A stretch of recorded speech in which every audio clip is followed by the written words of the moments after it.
खम रोदसी ज्योतिरनीकमास सूर्येन्द्रवन्निश्वसनाम्बुधिश्च द्यूपान्नगास्तद्दुहितर्वनानि भूतानि यानि स्थिरजंगमानि। एक अद्भुत चरित्र है। भगवान कृष्ण का जब आगमन हुआ तो क्यों हुआ? पृथ्वी, जल, तेज, वायु, आकाश, ये जो 5 तत्व है, इन 5 तत्वों से ही परमात्मा जीवों का निर्माण करता है। ये रॉ मटेरियल है शरीर निर्माण के लिए। और जब ये रॉ मटेरियल दूषित हो जाता है असुरों के अत्याचार से, अनाचार से, तो भगवान का अवतार होता है। जब जब होई धर्म के हानि, बाढ़ई असुर अधम अभिमानी, तब तब धरि हरि मनुज शरीरा, हरई सकल सज्जन भोग। भगवान का अवतार हुआ। यदा यदा हि धर्मस्य ग्लानिर्भवति भारत, अभ्युत्थानाम् अधर्मस्य तदात्मानं सृजाम्यहम्। परित्राणाय साधूनां विनाशाय च दुष्कृतां, धर्म संस्थापनार्थाय संभवामि युगे युगे। भगवान का अवतार हुआ तो दशम स्कंद के प्रारंभ में ही आता है कि पृथ्वी गाय का रूप लेकर के, और मानस में पृथ्वी जो है गाय के रूप में जाकर के ब्रह्मा जी के साथ में मिलकर भगवान की स्तुति करती है। गोतनुधारी जाकर स्तुति की। कौन? बोले भूमि विचारी।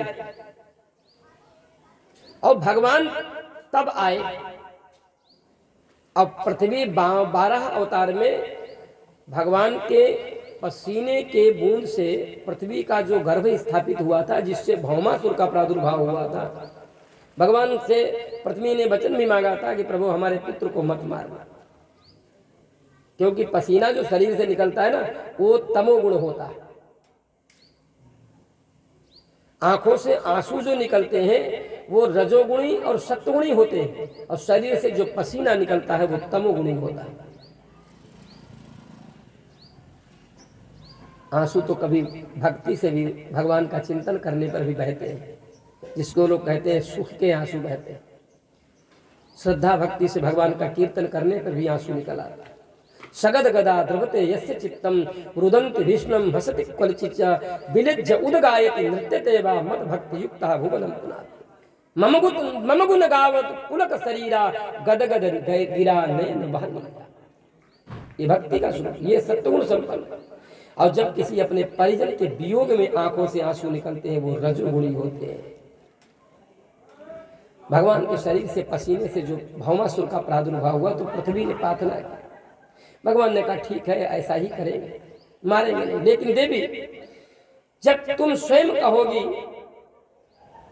तो तुम्हारे कहने पर फिर इसे मारेंगे।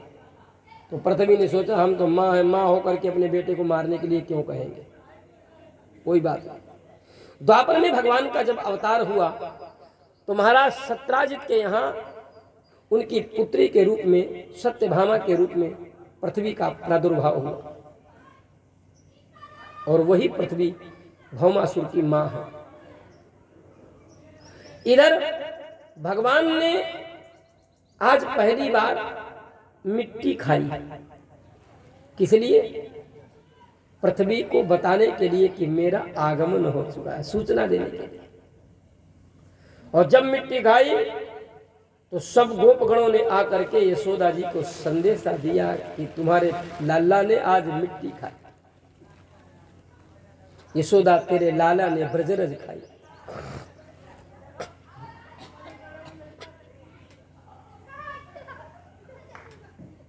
भगवान ने मां को अपने विराट स्वरूप का दर्शन कराया।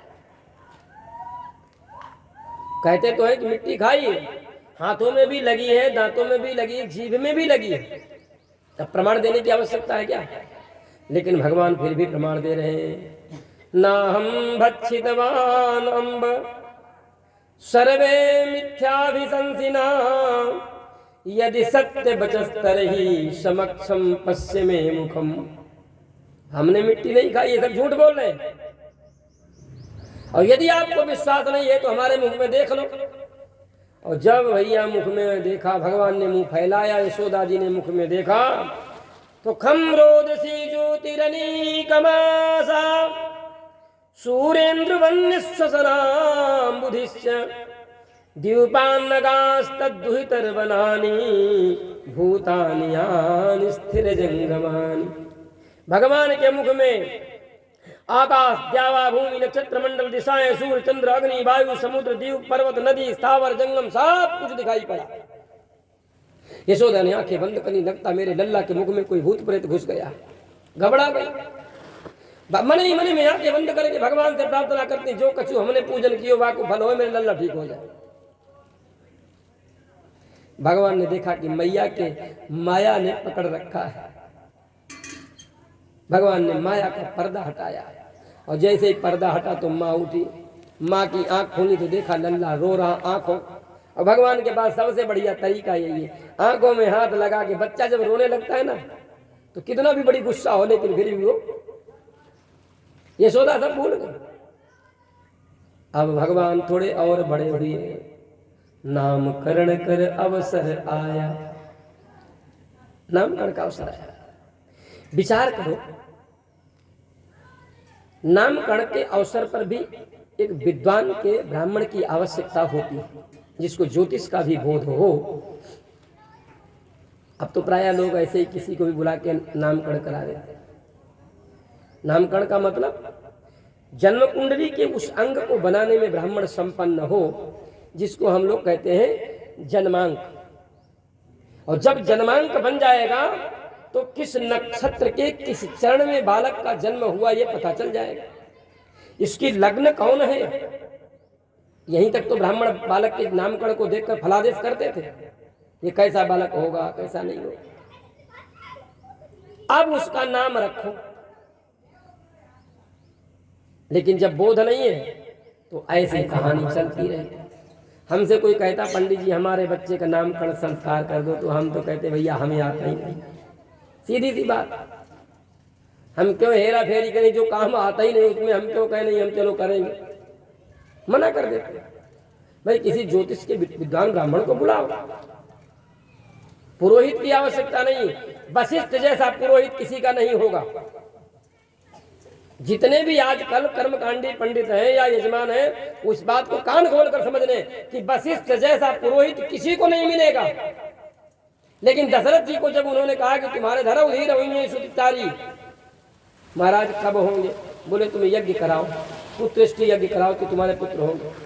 बोले तो फिर अब देरी किस बात की, करा दो महाराज। बोले हम नहीं करा सकते।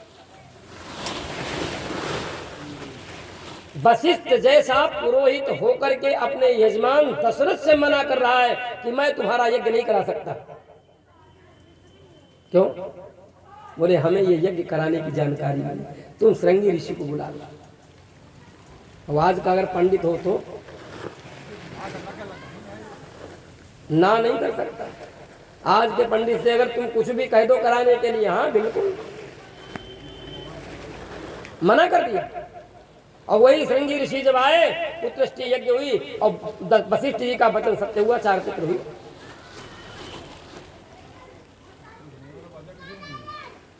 जब आज नामकरण संस्कार का अवसर आया तो गर्गाचार्य जी वसुदेव जी के पास कारागृह में मिलने के लिए गए। सारी दुनिया जानती थी गर्गा पुरोहितो राजनिधूनाम सुमहत्तपः। गर्गाचार्य जी वसुदेव जी के कुल पुरोहित हैं। और नंद बाबा के कुल पुरोहित कौन है? सांडिल्योपि मुनीश्वरः। सांडिल्य महात्मा नंद बाबा के कुल पुरोहित है। राजा जनक के कुल पुरोहित जानते हो? सदानंद तब जनक बुलाए। प्रत्येक राजाओं के यहाँ प्रत्येक यजमानों के पुरोहित होते थे। वसुदेव जी के पुरोहित गर्गाचार्य जी, नंद बाबा के पुरोहित शांडिल्य ऋषि। और गर्गाचार्य जी को वसुदेव जी ने भेजा कि हमारे बालकों का नामकरण संस्कार कर दो जाएगा। आप तो जानते ही त्रिकाल ज्योतिष के प्रकांड विद्वान गर्गाचार्य, भगवान सूर्य से जिन्होंने ज्योतिष की विद्या सीखी, सोचिए कितने बड़े ज्योतिष के विद्वान होंगे, जिनकी कथा का वर्णन देवी भागवत के महात्म्य में ही है, जिन्होंने गर्ग संहिता लिखी, जिन्होंने ज्योतिष के फलादेश के ऊपर बहुत से सुंदर ग्रंथों का निर्माण किया। गर्गाचार्य जी महाराज गोकुल में आए, नंद बाबा ने बड़ा स्वागत सत्कार किया। महाराज बड़ी कृपा की, आज हमारे लाल का नामकरण संस्कार का अवसर है और आप आए तो समझ लो सब सफल हो गया। गर्गाचार्य जी बोले ना, हम तुम्हारे लाल का नामकरण संस्कार नहीं कर सकते। क्यों? बोले हम तो वसुदेव के कुल पुरोहित हैं और यदि हमने तुम्हारे पुत्र का नामकरण संस्कार किया तो नंद बाबा ये समझ लो कि कंस को खबर लग जाएगी कि वसुदेव जी के पुरोहित गर्गाचार्य जी ने नामकरण संस्कार किया है, कहीं ऐसा तो नहीं ये वसुदेव के ही पुत्र हो, फिर क्या करोगे? हाँ बात तो सही है, क्या करें? बोले एक उपाय है, शांडिल्य महात्मा को बुला लो, तुम्हारे पुरोहित है, और फिर एकांत में जब सब ग्वालिनी दही बेचने चली जाए, गोप सब गाय बछड़े चराने चले जाए, उस समय गौशाला खाली होगा, व्यवस्था कोई नहीं, केवल नाम ही रखने की बात, नाम रख लिया जाएगा। उत्सव मनाओगे तो पकड़े जाओगे। देखो परमात्मा की लीला, जो सबके उत्सव में मंगल होता है उनका नाम लेने से, और उन्हीं के मंगल महोत्सव पर उत्सव मनाना निषिद्ध है। नंद बाबा बोले ठीक, जैसी आपकी इच्छा वही कर दो। साहब चले गए। मध्याह्न काल का समय आया, सुंदर अभिजित मुहूर्त, जो अकाट्य मुहूर्त है, कभी नहीं कटता और प्रतिदिन होता है। रोज अभिजित मुहूर्त आता है दिन के 12 बजे के आगे पीछे, कभी 10-5 मिनट इधर से प्रारंभ होकर आगे तक, कभी यानी 11 बजे से 12:30 बजे के बीच 1 घंटा या 50 मिनट 40 मिनट का अभिजित मुहूर्त रोज होता है। अब सुंदर उत्सव मनाया गया है। देखो जी बच्चा जनरेटर चलाए दे रहे हैं, का विचार है?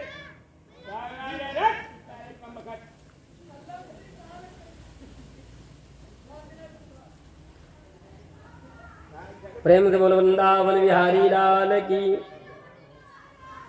अब यशोदा और रोहिणी ने विचार किया कि ये बहुत बड़े पंडित हैं, बहुत बड़े विद्वान हैं, थोड़ी सी परीक्षा क्यों न की जाए।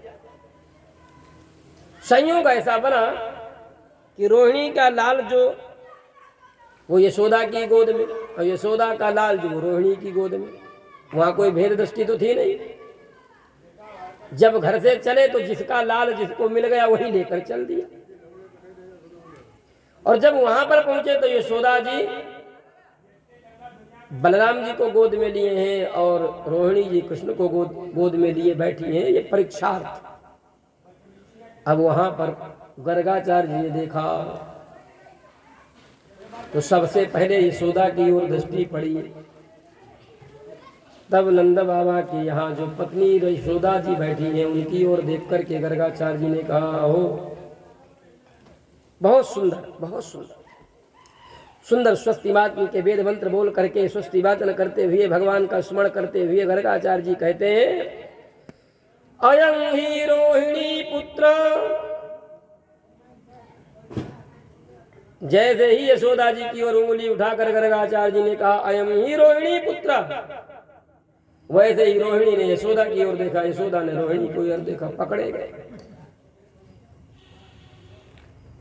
दोनों ने अपने सर नीचे किए। अब गर्गाचार्य जी फलादेश कर रहे हैं, रमयत सर्वान आनंदयति राम, जो सभी में रमण करे, सभी को आनंद प्रदान करे, उसका नाम राम है। बलम अधिकश्चेति बलः, जिसमें बल अथाह हो, जिसके बल की सीमा ही न हो कितना बल है, उसका नाम बल है। और बल और राम में मत्वर्थी प्रत्यय अण कर दिया तो बलराम हो गया, जबकि राम पहले है बल बाद में है। लेकिन मत्वर्थी प्रत्यय जब हुआ तो आगे वाला पीछे हो गया, पीछे वाला आगे हो गया, तो बलराम हो गया। सम्यक कर्षति एकी करोति मेलयति संकर्षणा, जो सबको मिलाए, सबको एक करे और सबको आनंद प्रदान करे, उसका नाम है संकर्षण। अब भगवान की ओर देखा जो रोहिणी की गोद में है, और वहां दृष्टि पड़ी तो अपने को ही भूल गए, पगला गए। कहे शुक्लो रक्तस्तथापि तो इदानीम कृष्णताम गतः। ये किसी युग में शुक्ल वर्ण के हैं, किसी युग में पीत वर्ण के हैं, और अब ये कृष्ण वर्ण में प्रकट हुए हैं। क्या मतलब? विचार करने लगे, ओहो, इनका नाम वासुदेव भी है। वसुदेवस्यापत्यम वासुदेव। सतयुग में शुक्ल वर्ण में है। कृते शुक्ल चतुर्बाहु त्रेतायाम रक्तवर्णसौ। और द्वापरे भगवान श्याम, द्वापर में भगवान श्याम वर्ण में है। वैयाकरण के लोग इन्हें वासुदेव भी कहेंगे। विशुद्ध अंतःकरण करने के कारण वसुदेव शब्द से वासुदेव शब्द बनता है। परम तेजस्वी, सावधानी से इनकी रक्षा करना आनंद, ये कोई साधारण नहीं है। गर्गाचार्य जी कहते हैं, काले नाल पेन राजर्षे राम कृष्णश्च गोकुले अगृष्ट जानुवित पदभिर विचक्रम दुरंजसः। अब सुनो, इनके नाम कितने बताएं। इनका नाम कृष्ण है। कृष्ण कर्षण धातु से बनता है कृष्ण। कोई इनको वासुदेव कहेगा, कोई इनको नंद लाल कहेगा, कोई यशोदानंदन कहेगा, कोई नंद नंदन कहेगा। इनके हजारों नाम है। कितने नाम है? अब स्वस्थ की बात में संपन्न, दान दक्षिणा मिली। यशोदा जी ने हाथ जोड़कर कहा, महाराज जा रहे हो तो कुछ भोजन प्रसाद कर लो, विलंब हो जाएगा घर जाने में। गर्गाचार्य जी ने कहा, हम तो किसी का हाथ का खाते ही नहीं बनाओ, स्वयं पाकी ब्राह्मण। तो यशोदा जी ने कहा, आपका दिया हुआ कुछ कम तो है नहीं, बना खा लो। गर्गाचार्य जी ने भी विचार किया, तीसरा पहरा आ गया है, लाओ बना खा ले। कहा, घर तक पहुंचने में बहुत समय हो जाएगा। तो बड़ा प्रयत्न पूर्वक गर्गाचार्य जी ने भोजन सिद्ध किया, जैसा बना पाते। वहां तो खूब बढ़िया घी पूड़ी सब बनाया, और जब भोजन सुंदर विशुद्ध पात्र में रखा, और उसके बाद में मंत्र बोला, सहना भवतु सहनौ भुनक्तु सह वीर्यं करवावहै तेजस्विनावधीतमस्तु मा विद्विषावहै। अब तो कुछ छिपा नहीं, भगवान का भोग लगा रहे। और भगवान दौड़ कर आए, और गर्गाचार्य जी की जो थाली में पकवान मिष्ठान जो भी बना पाए थे वो रखा था, फटाफट खाने लगे। और जैसे ही गर्गाचार्य जी की आंख खोली तो देखा, अरे नंदरानी, तेरे लाला ने मेरा भोजन जूठा कर दिया। नंदरानी दौड़ कर आई, अरे लल्ला, तूने ये क्या किया? अब क्या कहें, क्या किया? क्योंकि भक्त ने बुलाया तो भगवान को आना ही पड़ेगा। गर्गाचार्य जी बोले, देवी अब तो हम नहीं खा पाएंगे, अपने घर जा। नहीं नहीं नहीं महाराज, आपका दिया कुछ भी कम नहीं है, इसको हटा दो और फिर और साधन ले लो, बना लो। कहाँ आप जाओगे, तब तक शाम हो जाएगी। तो गर्गाचार्य जी ने फिर विचार किया, बात तो सही है, लाओ बना ही ले, अभी अग्नि तो है ही है, और बनाने में जो भी थोड़ा बहुत। फिर बनाया, फिर भगवान का भोग लगाया, और जैसे ही भोग लगाया फिर भगवान ने आकर जूठा किया। लोक व्यवहार। अब तो यशोदा, तेरे घर का भोजन मेरे को बदा ही नहीं। भगवान हंसने लगे। देखो, यशोदा ने कन्हैया को पकड़ करके बंद किया। महाराज, इस बार देखो, हमने लाला को बंद कर दिया, आप भोजन बनाकर ग्रहण करके ही जाना, क्योंकि अब तो हमने बालक को ही बंद कर दिया। गर्गाचार्य जी सोचे कि अब तो सही है, जब बंद हो गया तब कैसे बाहर खाएगा, जूठा करेगा। फिर भोजन बनाया, जैसे ही भोग लगाया तो भगवान एक रूप में अंदर बंद है, और दूसरे रूप में गर्गाचार्य जी की थाली का जो भोजन है उसको प्रसाद रूप में पा रहे। आंख जब खुली तो फिर गर्गाचार्य जी, अरे अब ये यशोदा चकित है, एक रूप में अंदर बंद है जो आंखों को मल रहे हैं अपने हाथों से, और दूसरे रूप में उधर थाली में से उठा उठा के खाते जा रहे। अब ये सत्य है कि ये सत्य है? गर्गाचार्य जी से प्रार्थना करके बोली, महाराज थोड़ा हमारे साथ में तो चलो। गर्गाचार्य जी गए, जाकर देखा तो अंदर बंद है, आंखों को मल रहे। इधर देखा तो इधर भोजन कर रहे, फटाफट खाते जा रहे, जैसे बहुत दिनों के भूखे हो। अब गर्गाचार्य जी आए, भगवान से पूछा, कहो जूठा काहे करे? बोले आप बार बार बुलाते हो तो आना पड़ता है, मैं भक्तों के बस में हूं, अहम भक्त पराधीन, भक्तों के अधीन हूं, आप बुलाते हो तो आना पड़ता है। तो गर्गाचार्य जी ने कहा आज तक क्यों नहीं आए? बोले आज तक आपने इतनी श्रद्धा से कभी नहीं बुलाया, आज तक आप जानते नहीं थे कि मैं ब्रह्म हूं, केवल आपने शब्द ब्रह्म को पढ़ा था, आपने वेदों में पढ़ा, पुराणों में पढ़ा कि भगवान है, पर आज आपने प्रत्यक्ष देख करके, प्रत्यक्ष रूप में जान करके भी स्वीकार नहीं किया, इसीलिए आज ये करना पड़ा। अब ये बात भगवान की हो रही, लेकिन यशोदा बेचारी नहीं जान रही क्या हो रहा। गर्गाचार्य जी ने पहला दूसरा तीसरा सब एक में मिलाया और एक में मिला करके और उसको पान करना प्रारंभ कर दिया। आज यशोदा सब देख रही लेकिन कुछ नहीं जान पाई। क्यों? सोई जानै जेहि देहु जनाई, जानत तुम्हि हुई जाई। प्रेम से बोलो बालकृष्ण भगवान।